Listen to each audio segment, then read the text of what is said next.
Hello, good people of YouTube. Mountbatten here, and today we are trying to answer the question, are dockyard ships really worth it? This is pretty important because we have yet another dockyard event beginning here pretty soon, the one for the Seven Provinces, the Dutch Cruiser, which is of course part of the Dutch Cruiser's preview event, which will be coming, I believe, in the next update as well. Now, a dockyard ship. What all is involved in getting a dockyard ship for those of us that have never done it before? Well, the way 90% of them work, we'll talk about that 10% later on, is that there's a series of directives for you to grind.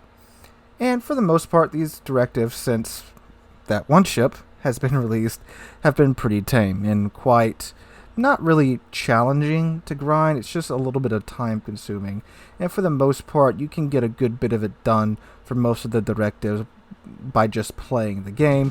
But the last normal couple of directives is they're a little bit more challenging, but certainly not undoable to the average Joe.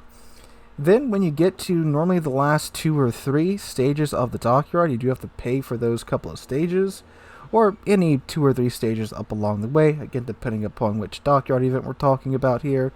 And then you get your ship at the end of it once you've completed all stages of the dockyard. So normally you wind up paying normally around 40-ish% of the normal price of that ship's tier premium ship. So for example, like the ZF6, the current dockyard ship, she's a tier 9 premium ship. Most tier 9 premium ships are around $80. The ZF6 for the dockyard, to buy I think 3 stages of it, it was about $30. So you got a tier 9 premium ship for $30 where it normally would have cost you $80. Pretty good deal considering you had to grind through some directives, and they didn't get really challenging until the last couple of sets of directives. So overall, on the surface, looks like a pretty good deal. But is that the case for every ship? And that's the only real way we can see, are they worth it? So that's what we're going to do in today's video. We're going to take a look back at the previous 4 dockyard ships, look at how they've aged throughout the years, and see if they hold up to the test of time like some of the other premiums that we've looked at here in the past couple of weeks, like the Otago. Is it a case like that? Or is it a case like the Enterprise, where she's just been the victim of many global mechanics changes to where she's kind of just a shadow of her former self? And that's what we're going to look at here today, and that's how we're going to answer this question. So without further ado, let's go ahead and get started at the original dockyard ship. That was, of course, the ship that any player who is around during its initial release remembers. The Tier 10 American supercruiser, the Puerto Rico. So, the Puerto Rico, what is it? Well, she is a supercruiser. She is not, as many described her, a larger Alaska. She is, in fact, rather a shrunken down Montana. That's a much more accurate way to describe her, in my mind at least. Things that made her good is that she has, of course, 12 guns. 12 of Alaska's guns, and that's a very good thing. Although not the DPM of the Alaska, nor the accuracy of the Alaska, at least not a bow-arm situation. You really do have to get your full broadside off with the Puerto Rico to really get some pain downrange. Now, that being said, of course, when you can get all 12 of those guns firing at a single target, you of course have American Cruiser AP. You have that fantastic HE as well, of course, with 12 guns firing at a target. It's quite easy to burn them down. Get radar, hydroacoustic search or DFAA, and a heal. And the ship is quite tough, which is a very, very, very good thing. Because still today, the reality of playing this ship in random battles today is that, well, everyone wants you dead. Like, I know when I get spotted in battle in it, that safety circle normally sits around 5 or 4 at least, if not 12 if I'm spotted by the entire enemy team. It just feels like, and I know, YouTuber gets seen playing, everyone wants to shoot them, and that happens to me just about every ship, but it feels just like there's an extra bit of hate targeted toward the Puerto Rico because of course, the event that happened. And I have several videos covering exactly what happened there at the Puerto Rico if you're interested in that. But TLDR, directives look quite doable on the test server. Puerto Rico gets released, well, Puerto Rico event goes live, and turns out you have to spend your entire Christmas vacation grinding to even have a hope of getting the Puerto Rico at all. So anyway, that's a factor you have to take into account if you still have a Puerto Rico today, but of course that only applies to the Puerto Rico and not to any other ship on this list, and that's, again, a unique situation for that ship. But the ship itself, how's it held up over time? Well, she got screwed over by the Commander rework, as she is a super cruiser, and she no longer gets the burn time of a cruiser, and she can't build into survivability anymore because those skills are pretty much missing from the cruiser commander skill tree, so that's out the window. But in terms of like her armor's toughness, it of course hasn't gone down any. She's still one of the tankiest super cruisers out there. It's just that fires are especially damaging to her now. And overall, she feels, in random battles at least, a little less potent than she was. Of course, that big hit to her survivability with the Commander rework hurts all the super cruisers across the board, and she's no exception to that. But in situations like some competitive modes, her radar is very useful, her tankiness is very useful still. She can kind of fulfill that third battleship role if you're running 2 battleships and CBs. You can stick her in there, or she can be battleship number 2 for that matter if you're running a CV, a battleship, and then a Puerto Rico or a Stalingrad. But overall, I would say she has lost some of her power, but not a tremendous amount, no more than any other super cruiser has. But of course, since this is a Puerto Rico, and if you actually grinded this thing out for real, you lost, well, your Christmas vacation, and that ship that you grinded your Christmas vacation away to get has lost a good bit of survivability. That does sting a bit. So that's the Puerto Rico. So moving on to the next dockyard event, the Odin, the Tier 8 German battleship. The Odin is a ship that, upon her release, was pretty divisive. Half, or I would say probably 3/4 of the community said she was outright trash. The other quarter of the community said she was quite good. Being that the 3/4 of the community that says she's quite bad saw how hard she kept getting nerfed during testing, and just was going from that viewpoint rather than looking at the ship that we got, which is a ship with absolutely god tier armor. Like the bow's 32 and has an icebreaker bow on it, so you can't pin that with the enemy's guns. The stern is 90 millimeters. This is a properly tough cruiser. She has the German battleship armor scheme 2, the turtleback armor, and she sits pretty darn low in the water, which that's what everyone complains about the Petropavlovsk, but this is a battleship that sits pretty darn low in the water. But all everyone sees is the last bit of change that happened to her, where they increased her secondary range and decreased her secondary reload time, but added 2 seconds on to her gun's reload time, so therefore she's crap. I don't think that's the case. At least upon her release, she was a really, really, really strong battleship. And most of the time when something like that happens, when half the community says one thing, half the community says something else, that means the ship's normally pretty well balanced, which I would say that's the case for Odin when she came out. So she's a Tier 8 battleship with 305mm guns, 9 of them that reload in 22 seconds. And she has German secondaries. She has 12 of the 128mm guns, and then 6 of the 150mm guns. You can get them out to just over 11.5 kilometers with a secondary build on the ship. And that's where, of course, this ship got hit the hardest with the secondary rework. Because the secondaries beforehand, she doesn't have a lot of them. She has a decent amount, but the firing angles for them are quite bad. So you would have to show a bit of your broadside to get them off on your target. But they were very accurate, and back in the day you could build them to be basically the same range as your concealment. However, the Commander rework came out, and they are no longer near as accurate as they used to be. However, of course, too, we just got news of the secondary rework that's coming out for the captain skills, so maybe that might improve them afterwards. I don't know. On top of that, too, you get torpedo tubes. You get basically the turret pits as torpedo tubes. They are mounted in wings on the stern of the ship. And you get hydroacoustic search. Okay-ish AA. Again, it's kind of hard to tell since the rework. And you get a pretty stealthy ship, too.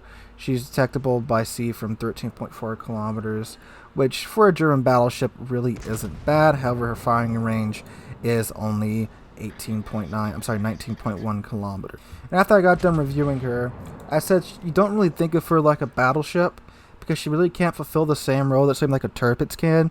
But if you think of this as a supercruiser and play her like a supercruiser, she's suddenly a lot better. Like I said, her main battery guns are pretty much the same caliber as most of the Tier 9 and 10 supercruisers. She has torpedoes like most of the Tier 9 and 10 supercruisers. She's just a lot more well-armored than, well, even some of the... Actually, she's more technically well-armored than the Kurfürst, if you really take a look at her armor scheme. And on top of all that, she's just fun to play, in my opinion, at least upon her initial release. So how has she aged? Well, unfortunately, and it really does hurt me to say this, not that well. Again, with the Commander rework, the secondaries are less accurate, and there's been more and more HE spam added at higher tier engagement ranges that are happening at much further ranges now, which of course very much hurts her. Granted, she does have the spotter plane, which you can equip to get her range out a little bit further. And the thing is with the Odin, her biggest weakness is by far fires, of course. And with more and more HE spammy ships being added at higher tier, it's not that great for her. But in the right situation, she's still pretty fun to play, for me at least. But I am, of course, a German battleship lover. Some other people probably wouldn't say the same things. And again, a lot of people thought this ship was bad just from the get-go. So overall, I would say she has lost a good chunk of her power and a good chunk of her fun factor too with the secondaries. This is, of course, dependent upon how the secondary skills rework goes with the new commander skills. But overall, I would say she has lost a bit of her oomph since her release. Alright, so the next Dockyard event was the Tier 8 American heavy cruiser, the Anchorage. And, well, for me, this one from the get-go was just one of the weaker, and probably the weakest Dockyard ship for me, at least. So, the Anchorage, what do you get in the Anchorage? Well, it's an American heavy cruiser at Tier 8 with 12 guns, with 12 of the American 203s with the American AP. So, out the gate, that sounds pretty good. However, they do lose a good amount of their DPM because they have a 15.5 second reload time. However, you do get a smokescreen, 10.5 kilometer torpedoes, a smokescreen with an increased smoke generation time, which is always nice, and it's the American smokescreen too. I believe it's the same one that the Fletcher gets, so you got that going for you there. And I do believe the torpedoes are one set of Fletcher torpedoes per side, so there is, of course, some promise there. However, for me, the ship is not very fast. It's not very maneuverable. It takes her a hot minute to get up to speed and to decrease her speed too, which, if you're not used to playing her, can lead to some pretty awkward situations when you try to deploy your smokescreen, and which did take me some time to get used to. But even with the engine module, which I do have equipped on the Anchorage, this ship takes forever to stop. It feels like, at least. But that being said, of course, when you have a smokescreen, you can safely HE spam, so the ship is relatively easy to play. It's just that when you get in bad situations with this ship, it's not very forgiving. It is an absolutely massive ship, too. It's got that American cruiser freeboard, which means you can get slapped very easily by ships with very large guns.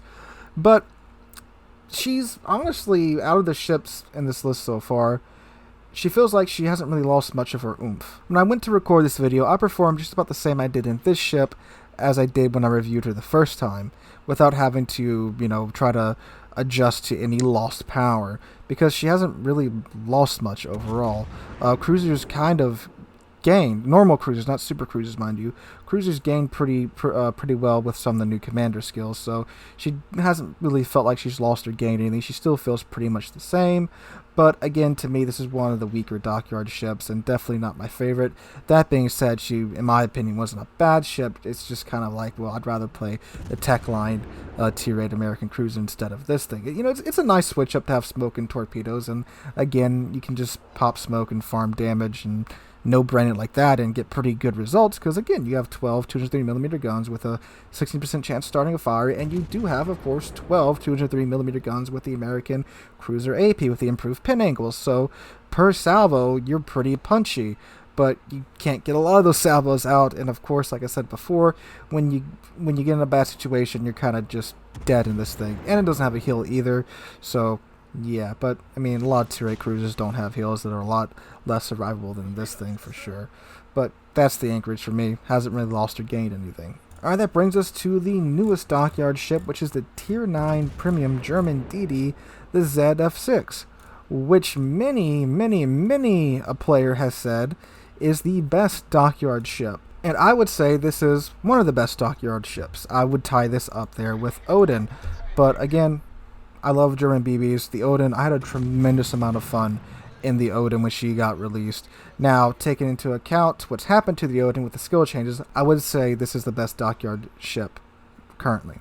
So the ZF6 is this weird monster. It's a mix of French and German DD, and you get this wonderful Franken DD with a reload booster, an engine booster, smoke screen, DFAA, and what I really like about her is that she has the reload booster, which I like to call the win button, because when you use the win button, you simply win any DD engagement that you come across because you've got this awesome AP, and then you pop that reload booster and you proceed just to melt through whatever the heck is in your way. And torpedoes, unlike the German DD split line, she does not get the sea mines. She gets some 75 knot torpedoes that reload in 90 seconds. So they're quite useful. They have only an 8-kilometer range, but again, with how fast they are and how fast this ship is, and how sneaky you can be in this ship, you can clearly make that work quite well. And again, like I said, this thing can absolutely just slaughter any DD it comes across with that reload booster. If you're in the right situation, they make the mistake of giving you their broadside, and you got that AP loaded. You pop that reload booster, they're done. I mean, if I can do it, anybody can do it. I'm not the best DD player, especially this weird Frankenstein DD, because you don't really play it at range like you do with the French DDs. It's a lot closer range than that. But again, it's just this weird monstrosity that works out fantastically well. So this one for sure, I would say, is definitely worth the grind. It was definitely worth the grind, because I don't think you can actually complete the directives anymore, I think at least. But anyway, yeah, this was a fantastic ship. One that I would say is definitely one of the best dockyard ships, and currently the best dockyard ship that we have had. So let's take a look back at that, shall we? So the Puerto Ricos lost a good decent bit of its survivability, which was one very attractive part to it. The Odin lost a bit of its secondaries, but could potentially recover that with the upcoming secondary commander skill rework.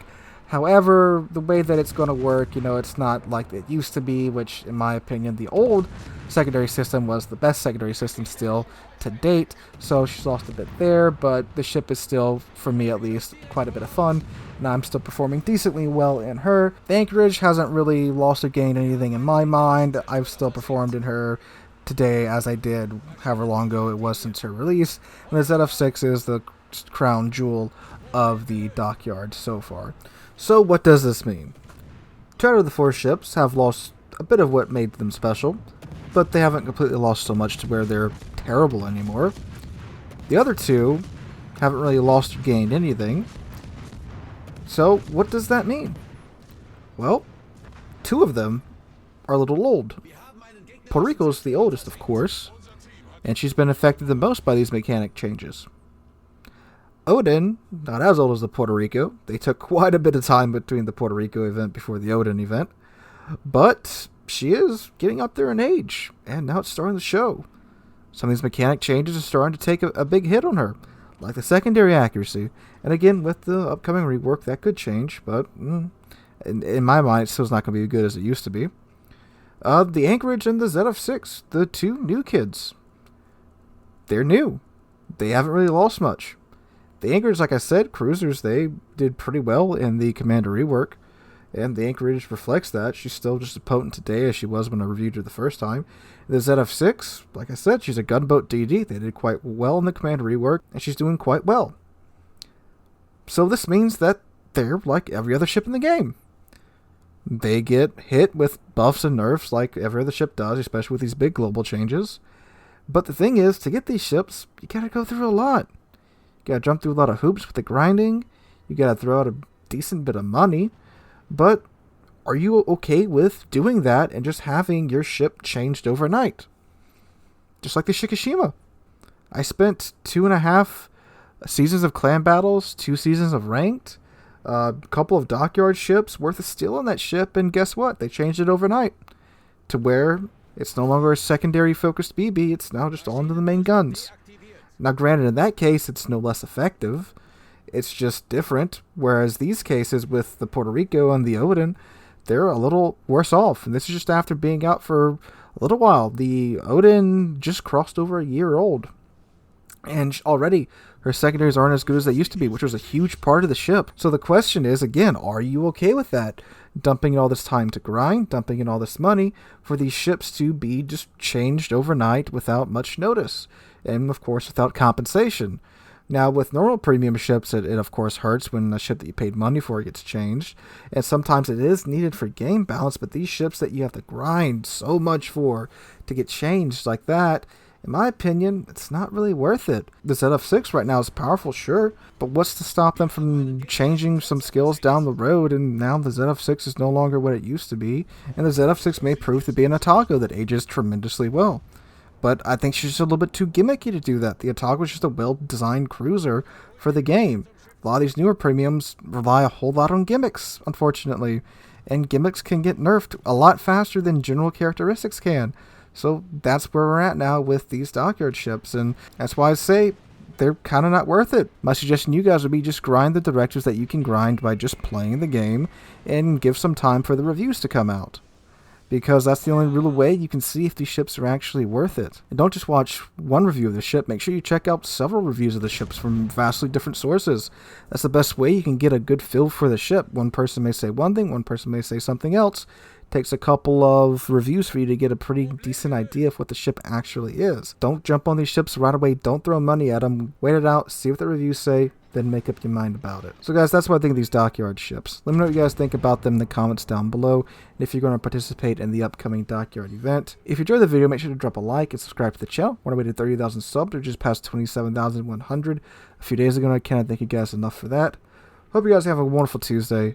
Hope to catch you guys in the next one.